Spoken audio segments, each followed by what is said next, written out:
This is an aerial shot of the Surucucu highlands, showing an abandoned Indian house. Surucucu is a local name for the poisonous bushmaster snake. Our plane landed at the Surucucu mission station, which was run by unevangelized field missions in 1973 and 1974. The Yanomamo in this region were actively engaged in tribal warfare at this time, and they would even shoot poison arrows at each other right on the airstrip itself. These Indians that met us were the Icon Teddy Yanomamo. They asked Steve if any of the local Teddy Indians were sick or crying. We later found out that they had attacked the local Teddies and wanted to know if their arrows had hit anybody.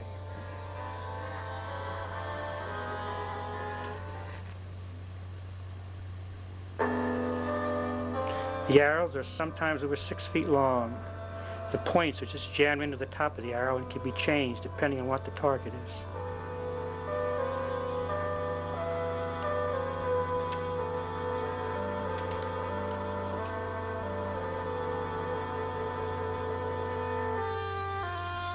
The designs painted on this child's back have magical powers against sickness and other misfortune.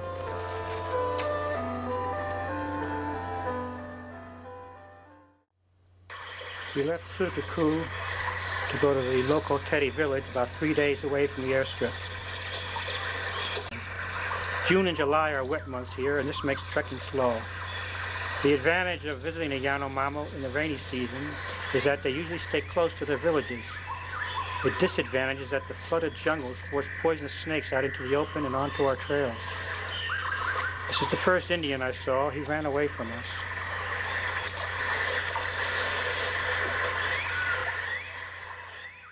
When we arrived at the village of the local Teddy, we found the Indians very nervous. They had seen the smoke from our campfire this morning and thought we might be an enemy war party. The Indians build wooden palisades around their communal houses. At 6 p.m. each evening, a log is placed in the doorway and the house is not opened again until morning light. The leaves hanging in the doorway are a kind of burglar alarm to wake the dogs. Always remember to go to the toilet before they seal the door because you'll have to wait 12 or 13 hours again to get out. Most of the local Teddy here were somewhat dirty because their only water supply was a small, muddy spring lower down on the hillside.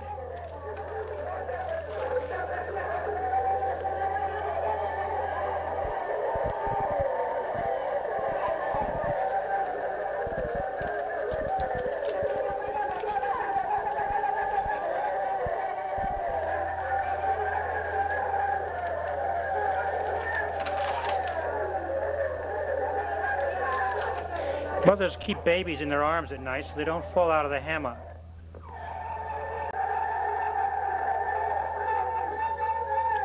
Those sneakers on the floor are mine. My shoelaces were soon gone.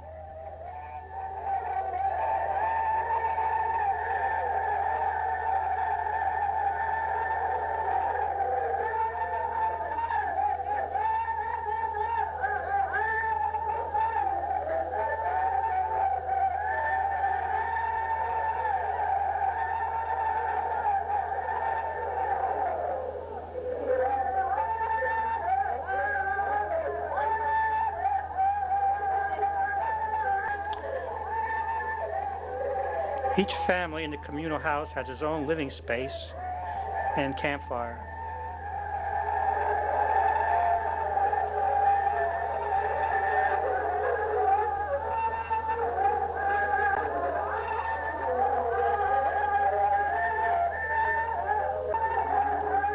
This woman is shredding cassava roots to make bread with.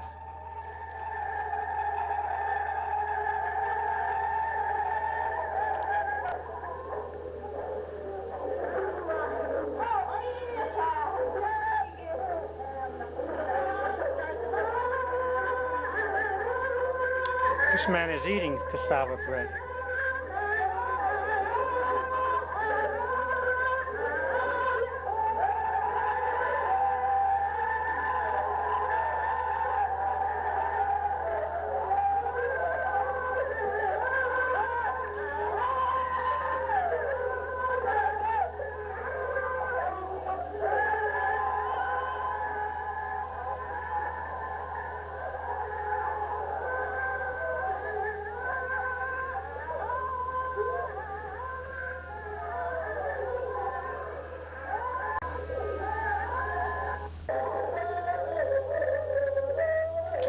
The black paint you see here is a sign of mourning, distress, or illness.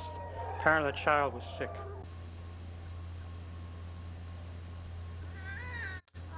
Steve gave the children medicine for intestinal parasites.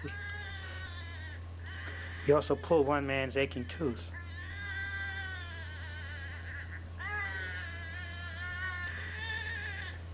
The scars on this woman's scalp were from being beaten by her husband.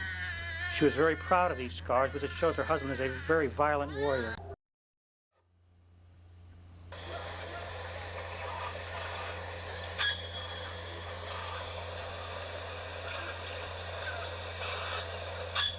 The arrow points are painted with curare poison.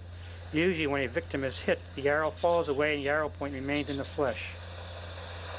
I used an automatic timer to take many of these pictures, and the sound of the timing device sometimes made the Indians laugh.